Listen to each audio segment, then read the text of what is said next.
اعوذ باللہ من الشیطان الرجیم بسم اللہ الرحمن الرحیم والسماء بنيناها بأيد وإنا لموسعون والأرض فرشناها فنعم الماهدون ومن كل شيء خلقنا زوجين لعلكم تذكرون ففروا إلى الله انی لکم منہ نذیر مبین ولا تجعلوا مع اللہ الہا آخر انی لکم منہ نذیر مبین کذالک ما أتی الذین من قبلہم من رسول الا قالوا ساحر او مجنون والسماء بنیناها بأید وإنا لموسعون۔ اکثر مترجمین نے جو ترجمہ کیا ہے وہ اس طرح ہے کہ اور آسمان کو ہم نے اپنے ہاتھ سے بنایا، وَإِنَّا لَمُوسِعُونَ، اور ہم اس کو وسعت دینے والے ہیں۔ ہمارے استاد حافظ احمد یار صاحب نے توجہ دلائی ہے کہ اس میں جو ایک اضافی شوشہ ہے یا کے ساتھ، تو اس کا مطلب پاور ہے، ہاتھ نہیں۔ اگر ہاتھ ہوتا تو ایک شوشہ ہوتا، یہ دو دندے جو ہیں یا کا تو ایک دندہ ہوتا ہے، تو ایک جو اضافی دندہ ہے اس سے پھر انہوں نے کہا ہے کہ یہ اس سے مطلب ہے کہ ہم نے آسمان کو اپنی پار سے، اپنی طاقت سے بنایا ہے۔ وَإِنَّا لَمُوسِعُونَ، اور ہم اس کو وسعت دینے والے ہیں۔ وَالْأَرْضَ فَرَشْنَاهَا فَنِعْمَ الْمَاهِدُونَ، اور زمین کو ہم نے بچھایا ہے، اور کیا خوب ہم بچھانے والے۔ علامہ اقبال نے جو کہا ہے نا کہ یہ کائنات ابھی ناتمام ہے شاید، کہ آ رہی ہے دمادم سزائے کن فیکون۔ اس وقت جو پریزنٹ کائنات ہمارے علم میں ہے، اس کی بھی جو ایکسٹریمز ہیں ان کو ہم ٹچ نہیں کر سکے، بلکہ قریب بھی نہیں جا سکے، کہ ہم فاصلے لائٹ ایئرز میں ناپتے ہیں، لیکن yet we have no idea کہ آسمان کتنی دور ہے، سورج کتنی دور ہے۔ یہ سب کیا ہے؟ یہ ہمارے لیے سوالیہ نشان ہے، لیکن قرآن مجید یہ واضح کر رہا ہے کہ اللہ تعالیٰ نے اپنی طاقت سے اس کو پیدا کیا، اور اللہ تعالیٰ کی طاقت کا ہمیں کوئی اندازہ ہی نہیں ہے۔ ہم نے آسمان کو اپنی طاقت سے پیدا کیا، اور ہم اس کو وسعت دینے والے ہیں، اور زمین کو ہم نے بچھایا، اور کیا خوب بچھانے والے۔ زمین کو اللہ تعالیٰ نے بچھایا ہے انسانوں کے لیے۔ دریا، پہاڑ، میدان، سبزے، سطح مرتفع، یعنی بہت سی چیزوں کو ہم نے ایکسپلور کر لیا ہے کہ how they help mankind, اور ابھی بہت سی چیزوں کے بارے میں ہمیں علم حاصل ہونا ہے۔ تو یہ ساری بساط جو ہے زمین کی، خاص طور پر یہ اللہ تعالیٰ نے ہمارے لیے بچھائی ہے، انسانوں کے لیے بچھائی۔ اور صرف یہی نہیں ہے، آسمان، فضا، یہ سب ہمارے خادم ہیں۔ ہوائیں ہمارے بینیفٹ کے لیے چلتی ہیں، بارشیں ہماری زندگی کے لیے، ہمیں خوراک فراہم کرنے کے لیے برستی ہیں۔ یہ موسم جو ہیں، ان کی تبدیلی، یہ to the benefit of mankind ہے۔ تو کیا ہی اچھی بساط بچھانے والے ہیں۔ وَمِن كُلِّ شَيْءٍ خَلَقْنَا زَوْجَيْنِ لَعَلَّكُمْ تَذَكَّرُونَ، اور ہر چیز کو ہم نے جوڑا جوڑا پیدا کیا ہے، اور کیوں؟ شاید کہ تم نصیحت حاصل کرو۔ غور کرو بھی ترجمہ کیا جاتا ہے، لیکن غور و فکر کریں گے تو نصیحت آئے گی نا۔ یہ ایک بڑی اہم حقیقت ہے کہ اللہ تعالیٰ نے ہر چیز کو جوڑا جوڑا پیدا کیا ہے۔ آسمان اور زمین ایک دوسرے کا جوڑا ہے، دن اور رات ایک دوسرے کا جوڑا ہے، مرد اور عورت تو ایک دوسرے کا جوڑا، زوج ہیں ہی صحیح۔ یہاں وہ زوج کا لفظ جو ہے کمپلیمنٹری، یعنی اگر آپ کو یاد ہو جیومیٹری میں ہم نے پڑھے تھے کمپلیمنٹری زاویے کہ 90 ایک سٹینڈرڈ ہے، آپ کے پاس 70 ڈگریز موجود ہے، تو آپ 20 ڈگری وہ اس کا کیا ہے، کمپلیمنٹری زاویہ ہے۔ اس کو مرد اور عورت سے سمجھیں کہ یہ مرد اور عورت دونوں کیا ہیں، انکمپلیٹ، یہ اولاد پیدا نہیں کر سکتے اکیلے۔ مرد کو کمپلیمنٹ کرتی ہے عورت تو اولاد پیدا ہوتی ہے، اور عورت بھی اکیلی اولاد پیدا نہیں کر سکتی، مرد اس کو کمپلیمنٹ کرتا ہے تو اولاد پیدا ہوتی ہے۔ تو یہ کمپلیمنٹری کا تصور ہے۔ تو آسمان کے مقابلے میں زمین، رات کے مقابلے میں دن، مرد کے مقابلے میں عورت، اور اسی طرح یہ دنیا جس میں ہم رہ رہے ہیں اس کا بھی ایک کمپلیمنٹ ہونا چاہیے۔ یہ ہے نصیحت کہ یہ دنیا تقاضا کرتی ہے کہ اس کا بھی کمپلیمنٹری ہو، کہ جو اس میں جو چیز رہ جائے وہ پوری کی جائے۔ اس زمین پر جو انسان بس رہے ہیں ان کے درمیان معاملات فائنل نہیں ہو سکتے۔ کیوں؟ اس ورڈ کی لمیٹیشن ہے کہ نہ اس میں پورا ریوارڈ کیا جا سکتا ہے، نہ پورا پنش کیا جا سکتا ہے، لہذا خود یہ تقاضا کرتا ہے کہ اس کا کمپلیمنٹری، کہ یہاں جو کمی ہے وہ کمی پوری ہو، اور وہ آخرت۔ اور آخرت جو ہے یہ قرآن مجید کا سب سے زیادہ فریکوینٹلی ڈسکس ہونے والا موضوع ہے۔ کئی دفعہ میں نے عرض کیا نا کہ قرآن مجید کہیں سے آپ کھولیں، اوپر سے لے کے نیچے تک پڑھیں، ہو ہی نہیں سکتا کہ اس میں آخرت کا ذکر نہ ہو۔ تو اور کس کس انداز سے آخرت کا ذکر ہے، اس کی ایک مثال جو ہے وہ یہ ہے کہ وَمِن كُلِّ شَيْءٍ خَلَقْنَا زَوْجَيْنِ، اور ہر چیز کو ہم نے جوڑے جوڑے بنایا، لَعَلَّكُمْ تَذَكَّرُونَ، تاکہ تمہیں نصیحت آئے۔ کیا نصیحت آئے؟ یہی نصیحت ہے کہ یہ دنیا جو ہے اس کا کمپلیمنٹری، اس کو مکمل کرنے والا ایک ورلڈ ہوگا، اور وہ آخرت۔ کس کس پہلو سے؟ ایک تو وہ آخرت جو ہے اس کی طوالت کا یہ عالم ہوگا کہ جب تک وہ حق ادا نہیں ہوگا جسٹس کا، وہ دن طویل ہوگا۔ اور دوسرا، 10 آدمیوں کے قاتل کو 10 دفعہ موت کی سزا دی جا سکے گی، جو کہ اس دنیا میں ممکن نہیں ہے۔ پھر 10 آدمیوں کا قاتل جو ہے وہ صرف 10 آدمیوں کا قاتل نہیں ہے، 10 خاندانوں کو تباہ کرنے والا ہے، 10 عورتوں کو بیوہ کرنے والا ہے، 30-40 بچوں کو یتیم کرنے والا ہے۔ تو یہ سب اللہ تعالیٰ کے حساب میں درج ہے اس کا آفینس، تو ہی ول بی ڈیولی پنشڈ۔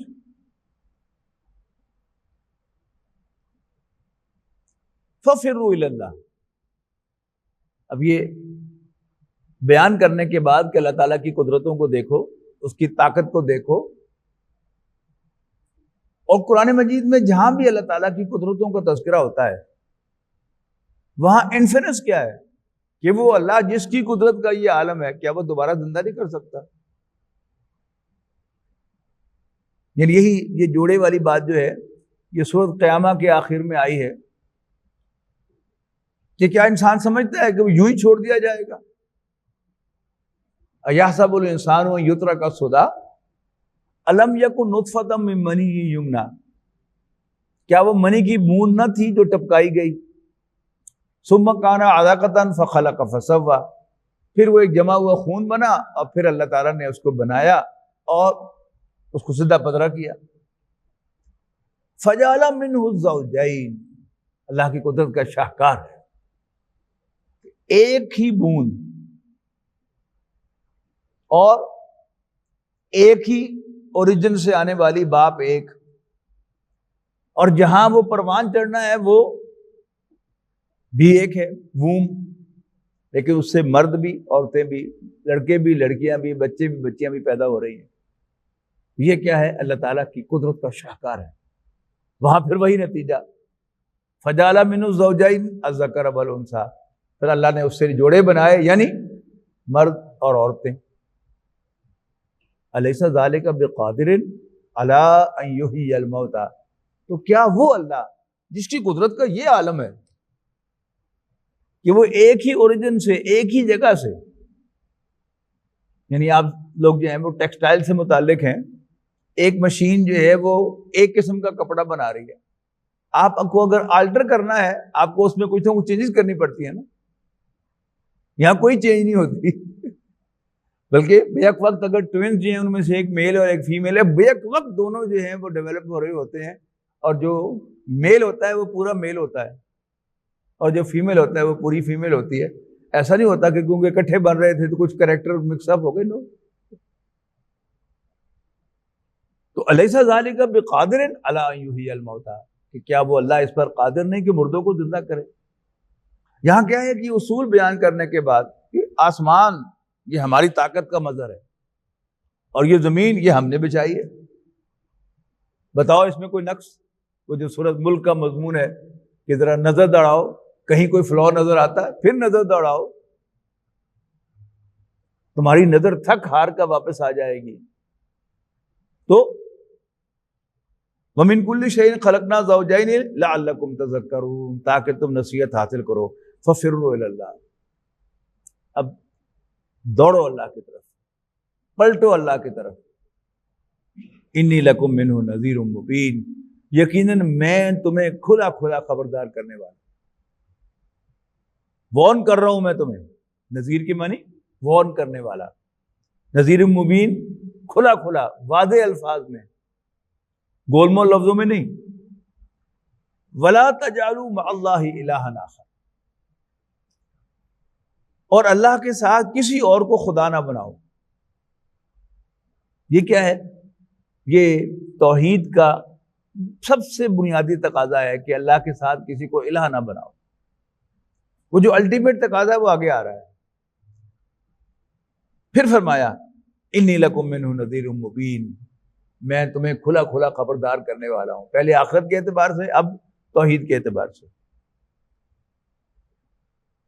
اس کے بعد فرمایا کذالک ما اتى الذین من قبلہم من رسول، اسی طرح ان سے پہلے، یہ ان کون ہے؟ مکے والے، قریش. جب بھی کوئی رسول آیا تو جو پہلے والے تھے انہوں نے کیا کہا؟ یہی کہا تھا ساحر او مجنون. اچھا آپ پیچھے دیکھیں، اس میں حضرت موسیٰ علیہ السلام کو بھی فرعون نے کیا کہا تھا؟ یعنی اس کی آیت نمبر دیکھیے،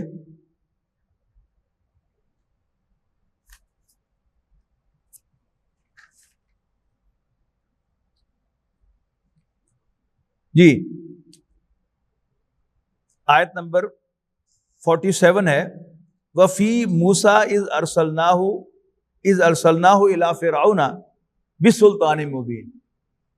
اور موسیٰ کے اندر بھی ایک نشانی ہے، جب ہم نے ان کو بھیجا فرعون کی طرف ایک واضح اتھارٹی دے کر، نشانی دے کر. فتولیٰ برکنہ، تو اس نے اپنی جماعت کے گھمنڈ میں، اپنے پاور کے گھمنڈ میں کیا کہا؟ وقال ساحر او مجنون، تو اس نے کہا کہ یا یہ پاگل ہے یا جادوگر ہے. اب یہاں کیا کہا جا رہا ہے کہ یہ صرف فرعون نے نہیں کہا تھا، کذالک ما اتى الذین من قبلہم من رسول، کہ جب بھی کسی قوم کے پاس یا کسی بڑے کے پاس کوئی رسول آیا میرا پیغام لے کر، تو اس نے یہی کہا ساحر او مجنون، کہ یا یہ جادوگر ہے اور یا اس کا دماغ خراب ہو گیا. اس کے بعد ایک سوال اٹھایا، اتواصوا بہ، یہ جو سملر کنسرن اور کوشچن ریز کیا جا رہا ہے، یہ کیا ہر قوم جاتے ہوئے اپنے جو سکسیسرز ہیں ان کے کان میں کہہ جاتے تم بھی یہی کہنا، تم بھی یہی کہنا؟ نہیں. اتواصوا بھی، کیا وہ ایک دوسرے کو اس کی وصیت کرتے ہیں؟ نہیں نہیں نہیں، بل ہم قوم طاغون، اصل میں یہ باغی لوگ ہیں. کیا مطلب؟ ان کی مینٹیلٹی جو ہے وہ ریبیلیس ہے. اب ریبیلیس مینٹیلٹی ہے تو سملر جو اس کا ایکسپریشن ہے وہ تو آ رہا ہے، ایک دوسرے کو کہہ کے نہیں جاتے، لیکن وہ جو باغیانہ ذہنیت ہے جو اس کا مظہر ہے کہ وہ حق کو جھٹلانے کے لیے سملر ایکسپریشن استعمال کر رہے ہیں. فتولی عنہ. اس سب کے باوجود، یعنی رسول اللہ صلی اللہ علیہ وسلم دعوت دے رہے ہیں تو پریشانی ہو رہی ہے نا کہ کس بات سے ان کو شک پڑ رہا ہے کہ میں پاگل ہوں. پاگل ایسے ہوتے ہیں. کس بات سے انہیں شک پڑ رہا ہے کہ مجھ پر جنوں کو سایہ ہے یا میں جادوگر ہوں؟ تو ایسے ہوتے ہیں جادوگر. اب وہ جو جھنجھلاہٹ ہے اس پر حضور صلی اللہ علیہ وسلم کو قرآن مجید میں جا بجا تسلی دی گئی ہے. فتولی عنہ، بس آپ ان سے منہ موڑ لیں، اگنور دم.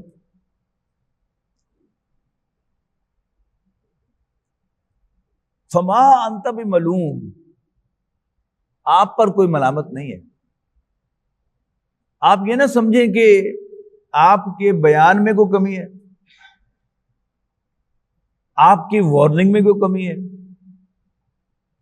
آپ کی ایکسپلینیشن میں اور وضاحت میں کوئی کمی ہے. نو، آپ اس پر ملامت زدہ نہیں ہیں.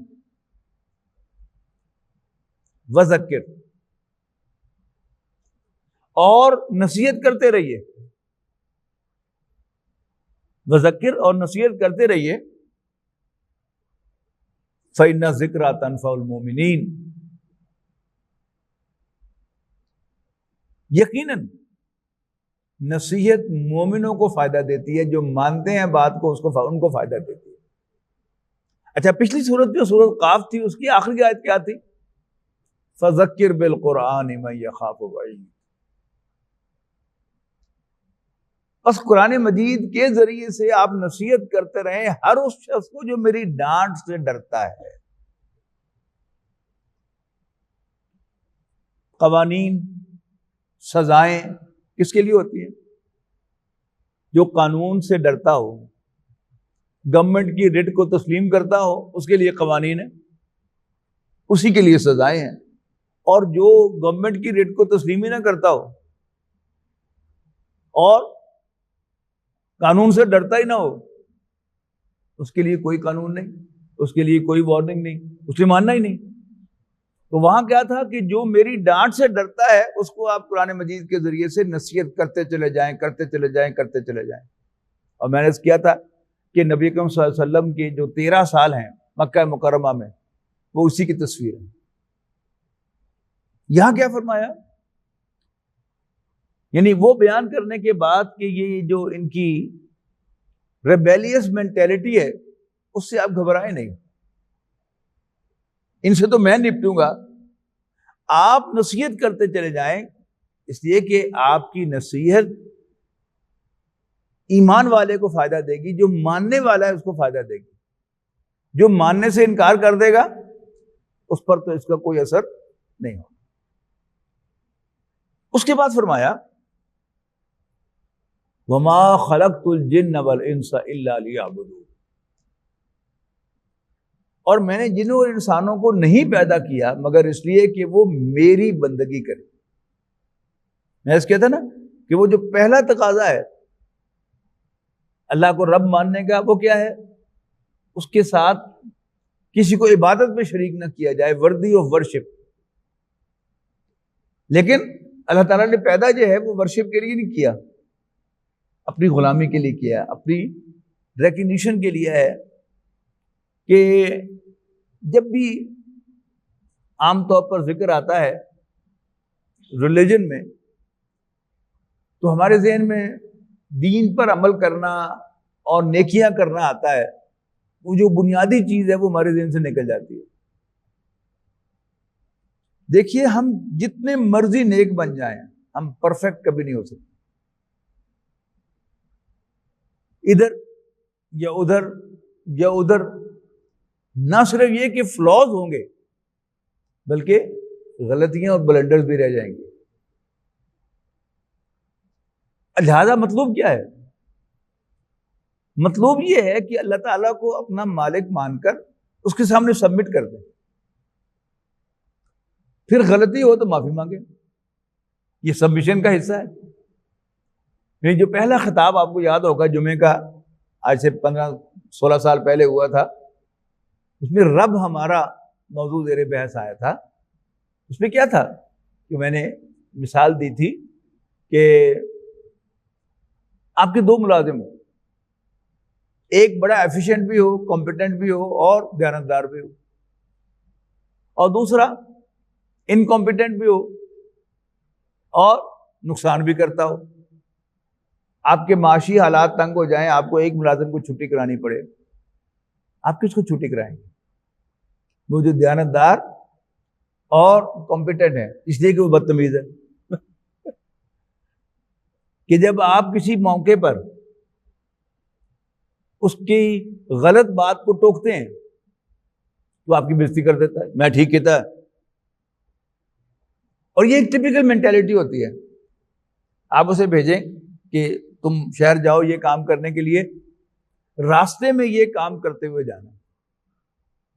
اچھا وہ پہلے وہاں پہنچ جائے گا، واپسی پہ ادھر آئے گا، آپ پوچھیں گے کہ بھائی میں نے تمہیں کہا تھا کہ تم پہلے یہ کام کرو پھر ادھر جاؤ. آگے سے آرگو کرے گا کہ نہیں جی نہیں، وہ اس طرح سی، وہ اس طرح سی. اب اس پر کیا ہے؟ آپ کو غصہ آئے گا. لہذا جب آپ کو فارغ کرنا ہوگا ایک ملازم تو آپ اسی کو فارغ کریں گے. حالانکہ کمپیٹنٹ ملازم روز روز نہیں ملتے اور آنےسٹ ملازم بھی روز روز نہیں ملتے. وہی میں نے ایک اور مثال بھی دی تھی نا کہ آپ کو کوئی ملازم چاہیے، آپ اس کو ایڈورٹائز کریں گے یا دوستوں سے کہیں گے، اور 2 آدمیوں کی سی وی جو ہے وہ آپ کو ذرا کچھ اٹریکٹیو لگتی ہے تو آپ اس کو شارٹ لسٹ کر کے انٹرویو کے لیے بلاتے ہیں. ایک عیسائی ہے، ایک مسلمان ہے. اب پہلے آپ مسلمان کو بلاتے ہیں انٹرویو کے لیے اور پوچھتے ہیں کہیں اور بھی کام کیا ہے؟ وہ کہتے ہیں جی ہاں میں نے فلانی دکان پر کام، فلانے آفس میں کام کیا ہے. آپ کہتے ہیں ذرا بیٹھو باہر. آپ وہاں فون کریں گے اور پوچھیں گے کہ اس شخص کو جانتے ہیں؟ انہوں نے کہا جی بالکل جانتے ہیں، ہمارے پاس کام کرتا رہا ہے. کیسا ہے؟ اچھا کام جانتا ہے، رکھ لیں. آپ فوراً سوال کریں گے پھر آپ نے کیوں نکالا تھا؟ تو کہیں گے کہ ہمیں شک پڑا تھا کہ اس نے کچھ ہیرا پھیری کیا اس لیے ہم نے اس کو نکال دیا. بس اس کو آپ کیش نہ دیں، کیش ہینڈلنگ سے دور رکھیں، باقی کام جانتا ہے یہ. اس کے بعد آپ دوسرے جو عیسائی ہے کینڈیڈیٹ اس کو بلاتے ہیں انٹرویو کے لیے، اس سے بھی یہی سوال کرتے ہیں کہ پہلے کہاں کام کیا؟ وہ کہتے ہیں میں فلانی جگہ کام کیا. تو آپ وہاں کال کر کے پوچھتے ہیں کہ جی اقبال مسیح کو جانتے ہیں؟ وہ کہتے ہیں جی جانتے ہیں، ہمارے پاس کام کرتا رہا ہے، بہت کمپیٹنٹ اور بہت خراب ہے، آنےسٹ بھی ہے اور اسکلفل بھی ہے. تو آپ فوراً حیران ہوگا پوچھیں گے پھر آپ نے کیوں نکالا تھا؟ وہ کہتے ہیں جی اس کی والدہ بیمار ہوئی تھی، یہ 2 ہفتے کی چھٹی لے کر گیا تھا، اس کی بیماری پرولونگ ہو گئی، اس کو 2 مہینے لگ گئے، ہمارا کام نہیں چل رہا تھا، ہم نے ایک اور ملازم رکھ لیا. اب جب یہ واپس آیا تو اس دوسرے ملازم کو بلا وجہ نکالنا ہمیں اچھا نہیں لگا، اور 2 ملازم ہم افورڈ نہیں کر سکتے تھے. اب آپ کو اسلام سے بڑی محبت ہے تو آپ اپنے دل پہ ہاتھ رکھ کے پوچھیں کہ آپ کس کو ملازم رکھیں گے؟ اسی عیسائی کو ملازم رکھیں گے. کیوں؟ کمپیٹنٹ بھی، آنےسٹ بھی ہے. لیکن اس سے اگلا سٹیپ کیا ہے کہ اس کمپیٹنٹ اور آنےسٹ کو آپ نے چاٹنا نہیں ہے. آپ کی حیثیت کیا ہے کہ آپ امپلائر ہیں. He should behave as an employee. لہذا اگر وہ ایروگنٹ ایٹیٹیوڈ اختیار کرے گا تو آپ اس کی قربانی دے لیں گے کہ ایک آنےسٹ اور کمپیٹنٹ آدمی کو آپ نکال رہے ہیں، لیکن آپ اس کو برداشت نہیں کریں. تو اللہ تعالیٰ کے ساتھ ہمارا تعلق کیا ہے؟ وہ ہمارا آقا ہے، مالک ہے، لارڈ ہے، اور ہم اس کے غلام ہیں. یعنی اس بات کو مان لینا اور اللہ تعالیٰ کے سامنے سبمٹ کر دینا، یہ ہے بندگی. اب اس میں غلطیاں بھی ہوں گی، کوتاہیاں بھی ہوں گی، بلنڈرز بھی ہوں گے، لیکن جب بھی بلنڈر ہو جائے، غلطی ہو جائے تو معافی مانگو. یہ کیا ہے؟ یہ ڈیزائرڈ ایٹیٹیوڈ ہے ایک امپلائی کا بھی اور ایک غلام کا بھی. اللہ تعالیٰ جو ہے وہ اس نے اپنا تعارف کیا کروایا ہے کہ میں معاف کرنے والا ہوں.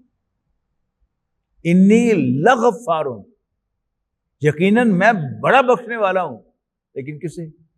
لمن تابا، جو توبہ کرے، رجوع کرے، ریمورس شو کرے، وہ آمانا، اور ایمان لائے، وہ عامل عملا صالحا، اور نیک عمل کو اختیار کرے، ثم اہتدی، اور پھر ہدایت کے راستے پر چل پڑے. جب یہ ایٹیٹیوڈ آ جائے تو بندگی کا تقاضا پورا ہو گیا. غلطی ہو جائے معافی مانگ لو. لیکن ایک ہے بغاوت کہ مالک کہہ رہا ہے ادھر جاؤ، وہ ادھر جاتا ہے. مالک کہتا ہے اس کام کو اس طرح سے کرو، وہ کہتا ہے نہیں میں زیادہ سیاح تو میں اس طرح نہیں، اس طرح کرنا ہے. یہ جو ہے یہ امپلائیز ایٹیٹیوڈ نہیں ہے. اگر امپلائیز ایٹیٹیوڈ نہیں ہے تو پھر یہ ایک غلام کا ایٹیٹیوڈ کیسے ہو سکتا ہے؟ تو غلام جو ہے یہ سبمٹ کرنے والا. تو اللہ تعالیٰ نے پیدا کس لیے کیا ہے؟ جنوں اور انسانوں کو، اور ان سے تقاضا کیا ہے کہ تم میرے بندے بن جاؤ، مجھے مالک مان لو اور میرے سامنے سبمٹ کر دو.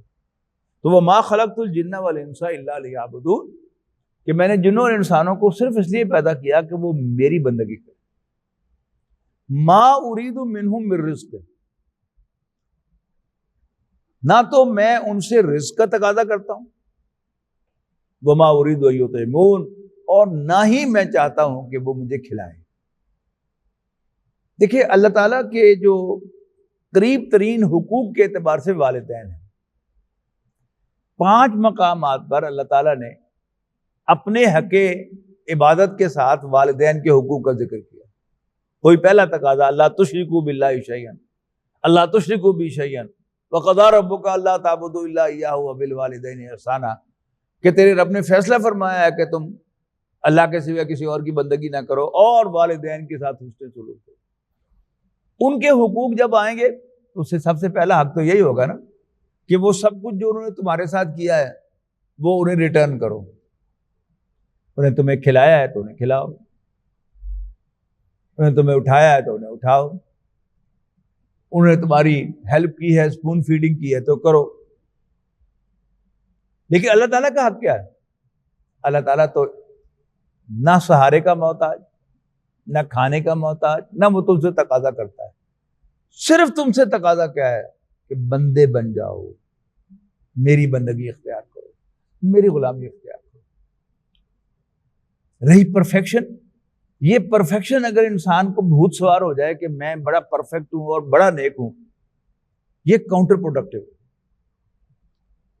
پہلے بھی سنایا میں نے واقعہ حدیث کا کہ نبی صلی اللہ علیہ وسلم نے فرمایا کہ قیامت کے دن ایک شخص اللہ کی عدالت میں لایا جائے گا تو اللہ تعالیٰ اس سے کہے گا کہ جا میں نے تمہیں معاف کیا. وہ کہے گا نہیں میں بڑا کام کر کے آیا ہوں، بڑی محنت کی ہے، میں میرا حساب لے، میں حساب کر کے حساب میں سے گزر کر میں جنت میں جانا چاہتا ہوں، میں رعایتاً نہیں جانا چاہتا، چیریٹی میں نہیں جانا چاہتا. اللہ تعالیٰ پھر فرمائے گا جا میں نے تمہیں معاف کیا. پھر وہ اڑے گا تو اللہ تعالیٰ فرشتوں کو حکم دے گا کہ بھائی لاؤ اس کا حساب، شروع کرو حساب، اور پہلے اس کی آنکھ کا حساب لے کے آؤ.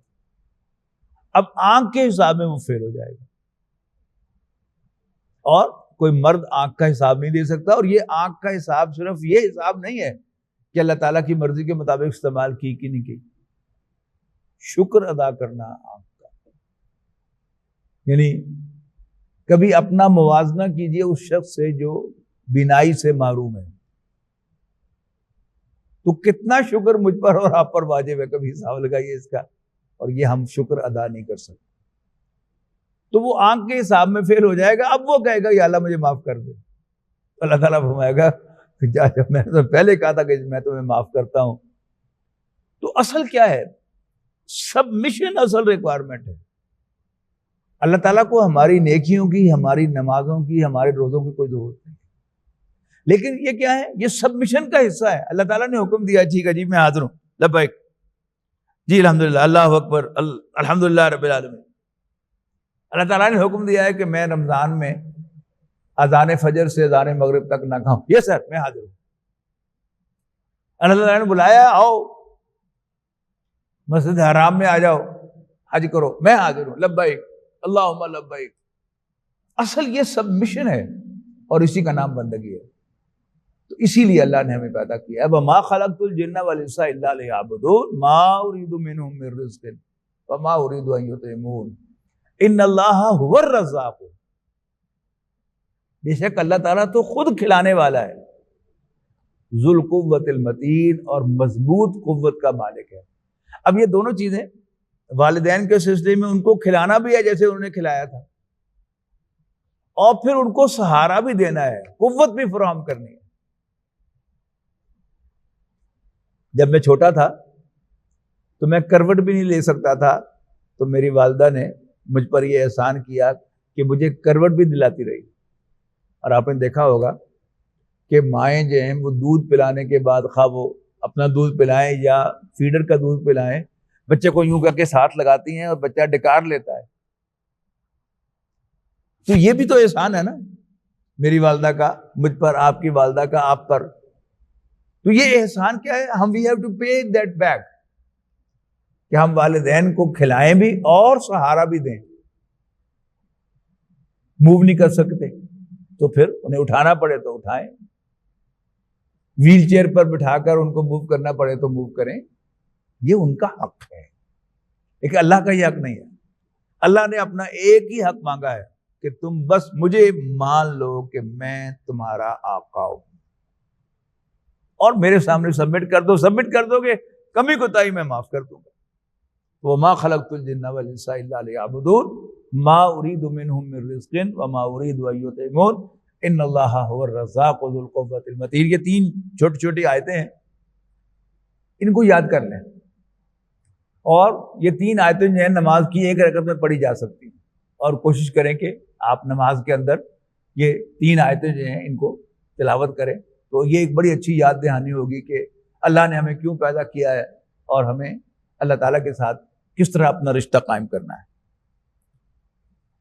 اس کے بعد آ رہا ہے پچھلی صورت کو بھی آپ ذہن میں لائیے, میں نے کہا تھا کہ یہ دونوں صورتیں جوڑا ہے ایک دوسرے کا, اور ان میں سملیرٹی ہے. وہی جو یہاں مضمون آیا نا, ہر چیز ہم نے جوڑا جوڑا بنائی ہے. تو قرآن مجید اگرچہ مخلوق نہیں ہے لیکن اس میں بھی جوڑے ہیں, یعنی قل اعوذ برب الفلق, قل اعوذ برب الناس, سورۃ طلاق, سورۃ تحریم, یعنی بعض جوڑے بہت نمایاں ہیں اور بعض جوڑوں میں غور کرنا پڑتا ہے. سورہ انعام, سورہ اعراف. سورہ انعام میں اللہ تعالیٰ کی قدرتیں اور اس کی جو نعمتیں ہیں ان کے حوالے سے نصیحت کی گئی ہے, تذکیر بھی آیات اللہ. اور سورۃ اعراف میں تذکیر بھی ایام اللہ, اللہ تعالیٰ کے جو بڑے بڑے دن ہیں جن میں قوموں پر عذاب آئے ان کا تذکرہ ہے. تو یہ بھی ایک جوڑا ہے کہ اس صورت میں بھی ایک مضمون تھا کہ وَكَمْ أَهْلَكْنَا قَبْلَهُمْ مِنْ قَرْنٍ هُمْ أَشَدُّ مِنْهُمْ بَطْشًا فَنَقَّبُوا فِي الْبِلَادِ هَلْ مِن مَحِيصٍ. کتنی ہی بستیاں, کتنی ہی نسلیں ہم نے ہلاک کر دیں, اور حالانکہ ان کا معاملہ کیا تھا کہ ہم اشد منہم بطشا, کہ وہ ان کافروں سے, مکے والوں سے زیادہ تکڑے سے, سیر کے لحاظ سے, کسی کے پر ہاتھ ڈالنے کے لحاظ سے. فرعون, میخوں والا فرعون, کہ وہ زندہ انسانوں کے جسم میں کیل گاڑ دیا کرتا تھا. ہم اشد منہم بطشا فنقبوا فی البلاد, اور انہوں نے شہروں کا چپا چپا ناپا ہوا تھا. آج کی زبان میں آپ کہیں گے مانیٹر تھا. لیکن حل من محیص, ڈڈ دے ہیو اینی اسکیپ, ان کو بھاگنے کی جگہ ملی. یعنی فرعون جس کی سلطنت میں کوئی پر بھی نہیں مار سکتا تھا, اللہ تعالیٰ نے عین لا کر بیچ سمندر کے اس کو مار دیا, پروٹیسٹ بھی نہیں کر سکا. وہی مضمون اب اس صورت میں بھی آ رہا ہے کہ فرمایا فَإِنَّ لِلَّذِينَ ظَلَمُوا, یقیناً ان ظالموں کے لیے بھی ذنوباً, یہ جو ہے یہ ڈول ہے, یہ پانی میں سے وہ ڈول نکالے جاتے ہیں نا پانی کے, اور وہ جو ڈبے بنے ہوئے ہوتے ہیں کسی کنویں کے اندر، وہ کیا ہے ایک ہی سائز کا ہے اور وہ اندر سے پانی بھر بھر کے وہ باہر پھینک رہا ہے، پانی بھر بھر کے باہر پھینک رہا ہے۔ فَإِنَّ لِلَّذِينَ ظَلَمُوا، ان ظالموں کے لیے بھی اب ایک ڈول ہے، اللہ تعالیٰ کی سزا کا ایک ڈول، اس کے اب یہ حقدار ہو چکے ہیں۔